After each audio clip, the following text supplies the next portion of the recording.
Thank you, Jeremy. Hello, everybody. Hope everybody had a happy Easter weekend. With Jay and Phil coming later, I'll let them talk mostly about personnel. So I'll touch on some of it. But I was disappointed when Coach Williams decided to retire. You go back and look at my history here. I had Coach Smith, I had Coach Guthridge, and then I had Coach Williams. So that's my Carolina basketball life. So I'm happy for him. I'm not going to enjoy playing golf with him near as much now that he's free to play every day, because he was better than I was to start with, and now it's going to get worse. So, Hubert Davis is a guy I enjoyed watching play when I was here. And he got on me yesterday. He said Todd Burnett was a quarterback, and I was his wide receiver. You signed Todd Burnett and you turned me down. And I said, well, it worked out okay for you. So he had a very passionate words with our team. I was very impressed. It was off the cuff. He just showed up, and I said, will you say something? And he really got to their hearts. So really excited about Hubert moving forward. Obviously, Coach Williams and I had a great working relationship, like I did with Coach Guthridge and Coach Smith, and it will continue with Coach Davis. So wish him well and want to help him in any way we can. One announcement as we're going forward that I'm very, very proud of, Quincy Monk, who was an inside linebacker for us here and played with the Giants. I recruited him out of Jacksonville. He was actually a quarterback. And he passed away in cancer in 2015 at a very early age, and left us way too soon, and broke a lot of hearts. And I still follow his mom and his family on Facebook. A group of 12 of his teammates have donated money to name the linebacker room the Quincy Monk linebacker room. So that's really cool. And he would have forever been in our football history with his legacy anyway. But that every day that I walk by that linebacker room now, I'll have a smile on my face, remembering all the great things about Quincy Monk. So proud of those guys for stepping up and donating the room. We divided spring practice up into 3 different phases. You have 15 days. The first 2 had to be in shorts by NCAA rules. And then since then, we've had 4 in pads. So we're into the second phase.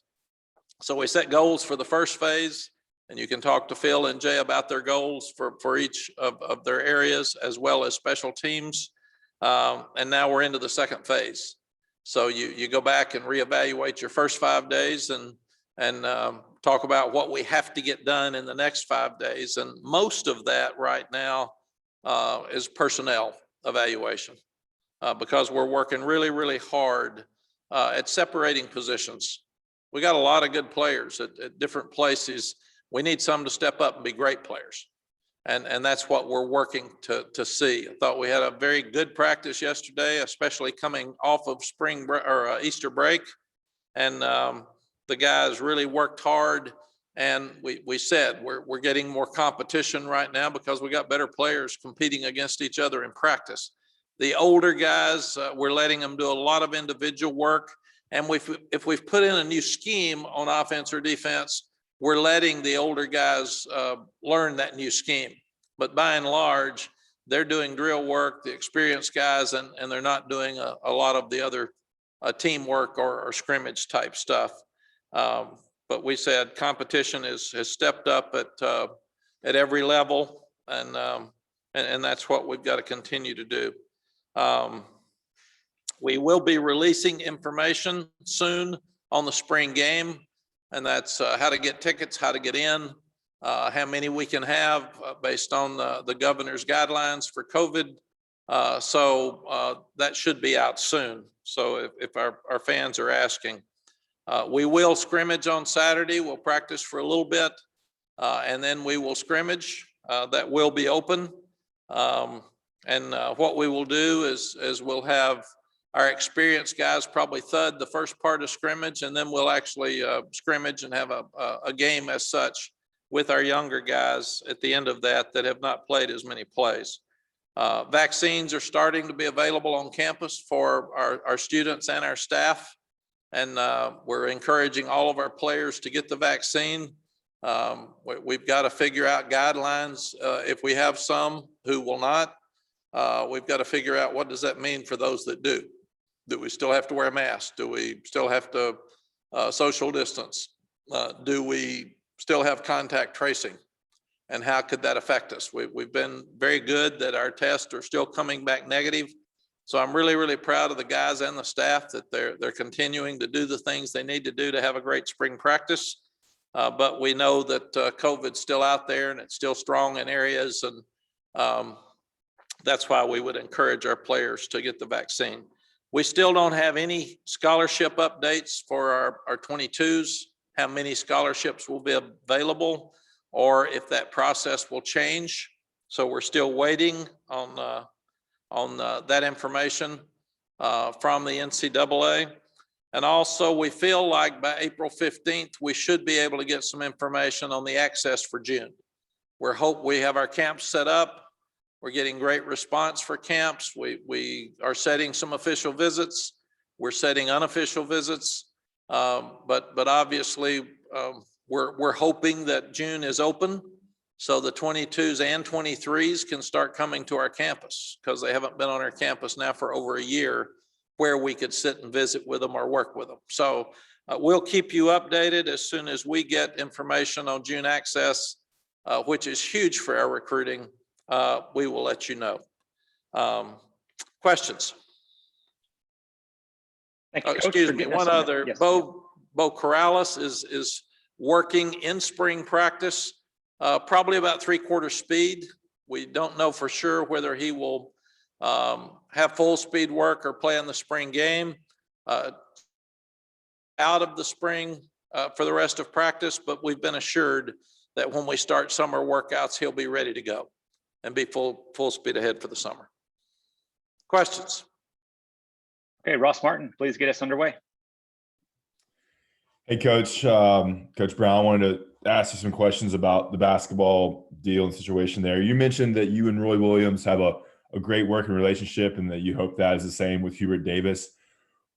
What is that relationship in terms of how y'all can benefit each other, the basketball team, the football team? What's that look like, and kind of how's that go at UNC?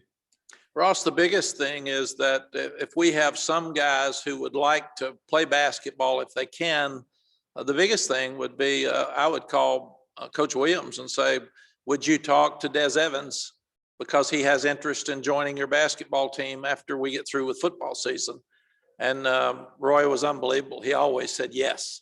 And his rule was they got to compete hard, they got to play hard, they got to show up, and they got to do well academically. And our rule is that if he wants you and if you're doing well academically, you can go. And we did that with Greg Ellis. We did that with Octavius Barnes. We did that with Julius Peppers. So it has worked for us in the past. And so that's a huge part of it. Somebody like Greg Black's mom said, if you'll let me meet Coach Dean Smith before the Duke game this weekend many years ago, then Greg will commit. And I laughed and said, I've been here 5 years. I haven't met Coach Smith, but I'll try to see if I can get it worked out. And Coach Smith took Greg and his mom in and sat down with them for 30 minutes before a huge Duke basketball game, just to help us recruit. And mom was right. Greg committed to us right after that. So the biggest part of it is recruiting. I'm a huge basketball fan. All my kids grew up with Carolina. They're huge basketball fans. So I'll be at every game I can and be at. And if I'm not there, our assistant coaches are begging me for the tickets. So, but I think that's the biggest part where the relationship works for us. And then Hubert would bring guys to our games and put them on the sideline before the game. And I would obviously talk to any basketball recruit or any other sport on our campus if they have a recruit at any time, if I can help our quote athletic family get better. If I could follow quickly, Mark, Keyshawn Silver mentioned that he wanted to walk on to the basketball team. Is that still going to happen? What do you think about that? Is there any developments there? Yes. When Hubert came out to practice yesterday, I didn't see Dez, but I asked Keyshawn to run over, and basically Hubert assured them that anything that Coach Williams had told them still stands good. So Keyshawn, if he's doing all the things right for us and still wants to, we'll have that opportunity after football season next year. Thank you. Thank you. CL Brown, go ahead. Hey, Mac, I wanted to get into turnovers because obviously that was something you mentioned throughout last season, trying to produce more. But how do you do that? Like, I'm curious on, how in spring practice do you kind of foster, I don't even know how you go about doing that other than, just being well scouted and executing. So I'm curious what are the steps you're taking to try and do that now? CL, it's a great question. And teams that win all the games usually have 22 plus 22 or 23 turnover ratio. I mean, that makes the difference in whether you win or lose. So obviously it's very important. And sometimes we say they come in bunches. Sometimes you'll get 7 of them in a row, and then you'll go 3 games and not get any. And every day we'll have a staff meeting at 2:00 today. I will talk about ball security with the offense because we've done a great job in that area. And then I'll talk about, we always call it tip and rip, tip a ball that a quarterback throws and rip a ball out of the runner's hands. And I'm seeing a lot of guys trying to rip now. It's harder when you're in thud in practice because you've got to hit somebody and try to rip the ball. And it's harder when you're standing on your feet and doing all that. So that's not as conducive to forcing turnovers. But turnovers are usually forced when you've got a good enough defense that the initial guy can get there and make the hit, and other guys get there and start stripping the ball. And we haven't been that good. We've been okay. We've been middle of the road on defense. So we're hoping that will get better. The second place turnovers occur is when you stop somebody on first down and the quarterbacks are in second and long and third and long, and you affect the quarterback's throws because you can put pressure and by pass rush, by blitz, tip a ball, get him to throw it too quickly, get him to throw it as he's running out of the pocket off balance. And that's when you really get your turnovers. And very honestly, we haven't been great at either one of those. So we're really looking at who are our most effective pass rushers. And we're putting them against our best offensive linemen, and we'll have a package when we get them in a throwing position to have our best pass rushers on the field. And we should have better pass rushers now than we've had for the previous 2 years overall. We should have more. So that's one of the huge goals for this spring. Who can rush the passer? And the other thing is the third phase would be who can catch balls in the secondary. It used to be that if a guy couldn't catch, you put him at corner or put him at safety because he couldn't play wide receiver in the old days. Now you need interceptions. So it's hard to play a defensive back that can't catch. And like Cam Kelly had one yesterday that he reached, and it would have been a great catch with one hand. And he came to me immediately and said, I got to get that ball. That's a turnover. I got it. So they know it. It's there. It's real. And now we've got to make it happen. Okay, next up is Andrew Jones. Hey, Coach, I'm kind of curious what your take is on the second-year guys in the program, the ones that didn't have a spring last year, and a lot of them played just having a fall camp and kind of thrown out there in some respects. How has that group kind of changed and sort of morphed into the role of more experienced players that have sort of been there, done that way about them? And if there's any of them that has kind of surprised you and how they have elevated their games, their bodies, their approaches from last year? Yeah, Andrew, it's another great question, but you start looking at the number they gave me the other day, which shocked me. And I haven't even followed up on it. Staff told me we only have 21 guys who have been through a spring practice because we're so young. And I think there's like maybe 70 out of our 85 or 90 next year are going to be freshmen or sophomores. So we're still a really, really young program. But just for instance, a guy that stands out would be Josh Downs. Josh had no off-season work, which he would have had if he had been here in spring. and he didn't get to play as much because Daz was playing really well and Daz could run forever. But now Josh Downs looks great. So I felt like if he had had spring practice and a better, more organized summer, because we had COVID rules all summer where they couldn't do one-on-ones and they couldn't use a ball for a while. We had so many rules that we really didn't have a good summer workout either. So that's just an example of he looks great. And he looks like a veteran now, where he didn't earlier in the season last year. The second part of that would be the big guys. You lose strength, and it's very, very difficult. Brian Hess, to me, is one of the best in the country at what he does, but it was a lot harder to get the big guys' strength when you didn't have an off-season program. And again, we were really limited in the summer with what we could do. So he's having these workouts on Zoom where you can't even talk to them and can't see them. And you don't know whether they're working out or not. So a lot of the kids had to use their own accountability to do that. But on the other side of that, the 12 new guys that have come in, I'm seeing tremendous strength gains with them. I'm seeing them get better every practice. Those two young linebackers are running around all over the place.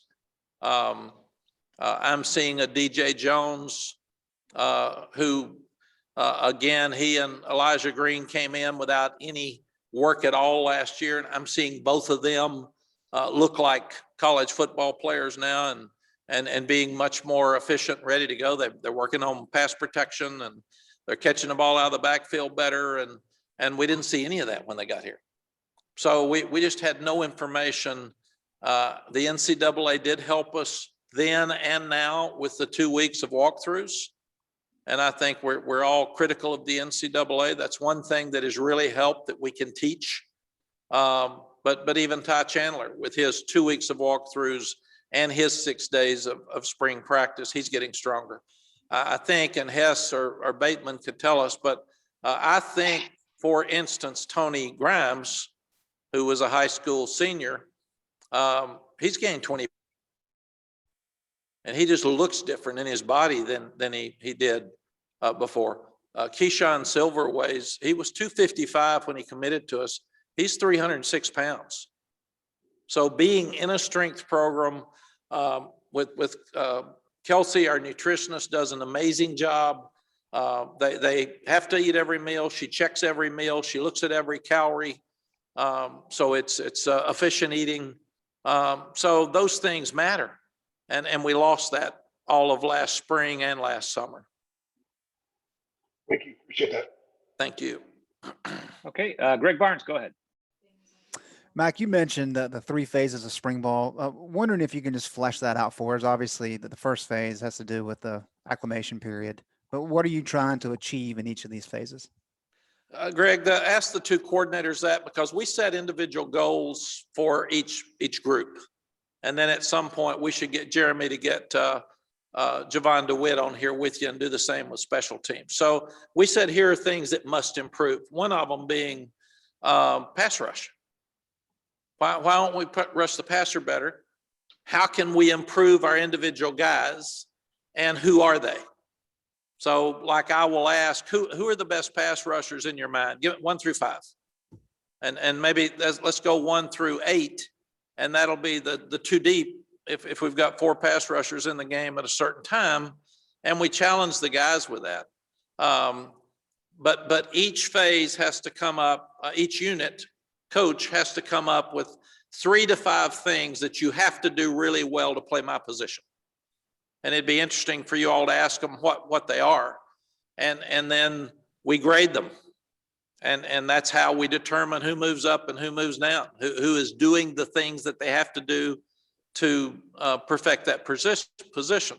And then as a group, improve pass protection, get the ball out of the quarterback's hands better, have lower pads with those young defensive linemen. A huge one is chase the ball 100% every play. And if you're not, we're going to take you out. And we call them out on every play on our video. And we're going to start making it a disciplinary action. If they don't sprint during practice, then they're going to get that sprint after practice. because we've always done our conditioning during practice. But if you're not going to do it, then we'll keep you out afterwards and let you do that. So you have your goals for that first 5 days, evaluate them, reevaluate where you are. Do you need to continue to work on some of those, or do you set 5 more or 4 more for the second 5 days? And then what do we have to do in the end? Great. The other thing that's really interesting for this year for all of us and you folks is the way I understand it. And we could get Jeremy to get the information to you, but I think that you cannot transfer in the transfer portal after May 10th. So, I mean, we'll have 10 days if a young man wants to transfer after spring practice. There's about a short window there where they will have to come in and tell us they want to transfer, and then they got to go. So that's really the first time that's ever happened and very unique for all of us. So I'm asking our coaches now, let's talk to each player. If you're in this role, are you going to be okay with that? If you're projected in this role, are you going to go to the portal? Are you going to think about transferring? What's your mindset? So we won't get caught off guard if 5 guys leave within a week after spring practice and we had no clue. So we're trying to keep an open communication about a very uncomfortable subject, just to make sure everybody knows what's going on.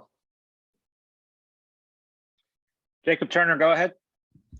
Hey, Mac, I want to talk about your coaching style real quick. We obviously have seen it in the past since you've been here and also at the open practice a couple weekends ago. You're very hands-off with your assistant coaches in practice in terms of letting them run the drills and coach the players and all that kind of stuff.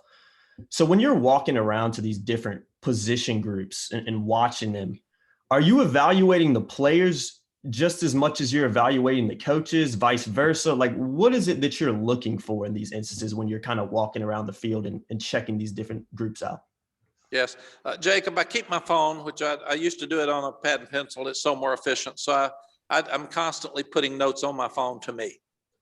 And I am very hands-on with the coaches in this building and in our staff room. Mm-hmm. I mean, very difficult, very hard on them, very demanding. And they know that. They laugh when people say, yeah, he's so nice and he's so easy to work for. They all say, yeah, you ought to come see us. But they can't be sensitive.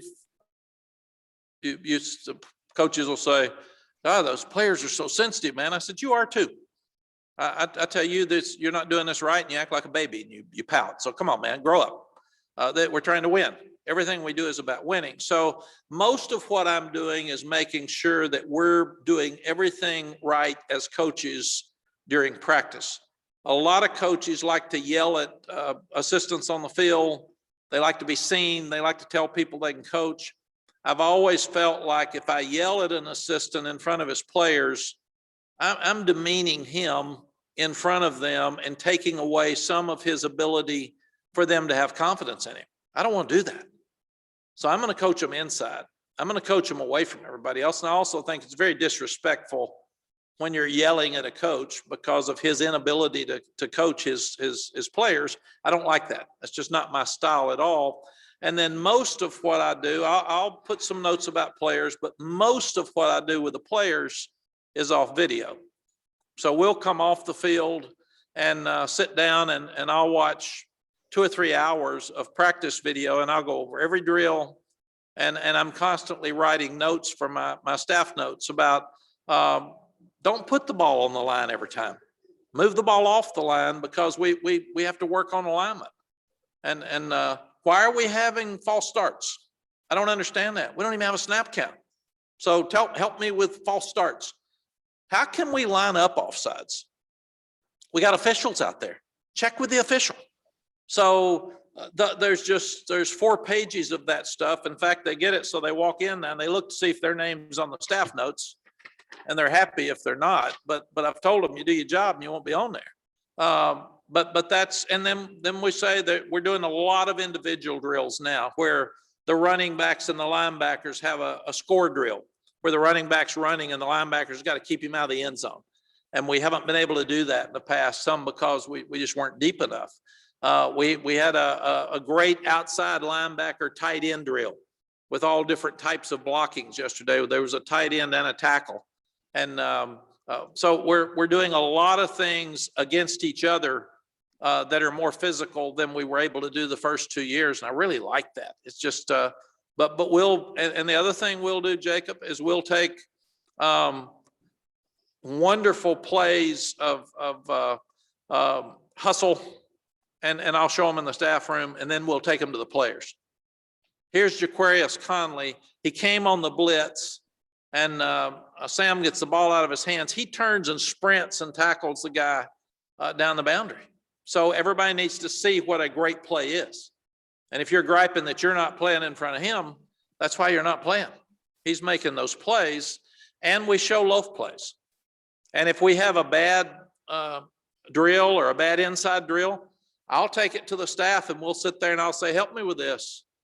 This is inadequate. We're not going to play this way. They're too high. They're soft.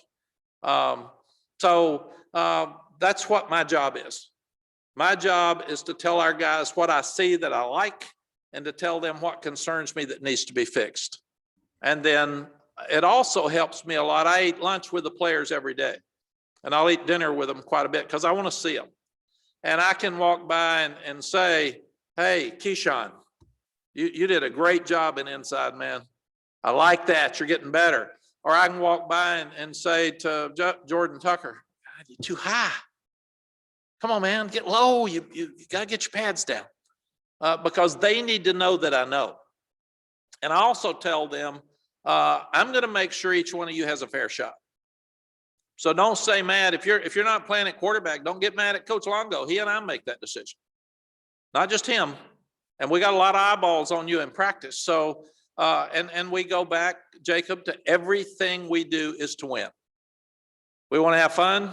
We want them all to graduate. We want them to get more prepared when they get out of here with branding and life after football and name, image, and likeness. And hope they make all the money they can make, but we got to win. And it all comes down to winning. And if you don't win, it doesn't work. So my job is to give our coaches advantages by helping them with things that I don't feel like they're doing as well. We take pictures of everybody that has a ball in their arm, and we post the ones that are carried properly, and we post the ones that are out here. And we said, you're not going to play if you can't carry the ball properly. So that's the process that we go through. And I've got my faith, my family, and my football family, and that's it. I got nothing else. So that's all I do, and I do it every day. And I can't go home without watching that practice. I have to watch it immediately. And then sometimes I'll watch it 3 or 4 times. I'm watching every player. And I have to watch it from an offensive side, and then you have a shot from the back of the defense. So I'll probably watch it twice on both ends. And our coaches are great. Some of them weren't great when we got here, but when I'm hard on them right now, they're great. They want to win. And I've told them, if you disagree with what I say, come see me about it. But these are facts that I think this needs to get fixed, and you tell me. You come to me and tell me if I'm not right, and then I'll be fine with it because I'm not always right. But we're very direct and we're very aggressive with everything we talk about in the staff room. Matt, quick follow-up. Is there anything that changes in your coaching style between spring practice and fall camp in the regular season? Are you more hands-on maybe in practice directly and maybe more quick to step in and say things to players during the regular season than you are in spring? Is there any difference between the two? No, I'm probably the same person every day. I talk to the team before every practice. We have a team meeting, and I have a message for the day. And I'm probably more aggressive on some mornings than I am others. But I think I need to be fair with everything we do, with you all, with our players, with our parents. I need to be consistent, because I don't want the coaches to come in not knowing whether I'm going to yell at them or scream at them or throw something against the wall or laugh and cut up with them. I don't want our coaches on edge. I want them coaching. And I've asked them to coach our players like they would want their sons to be coached or their daughters to be coached. Well, I want to treat them like I want to be treated. And the great mentors I had were very direct with me. And that's what I am. I'm going to be very direct with our coaches. And that's what I learned. And to me, that helps. And then, Jacob, after we get through, We walk out of there, go about your business and go on. So if I jump on one of our coaches about something, I want it fixed. And I want it fixed now, or if I think he's not treating a player fair, I may even bring the player in and sit him down with the coach and say, look, I don't like the way this is going. Let's get it fixed. What do you think? What do you think? What's wrong? But that's why our players trust us, because we're so direct with them.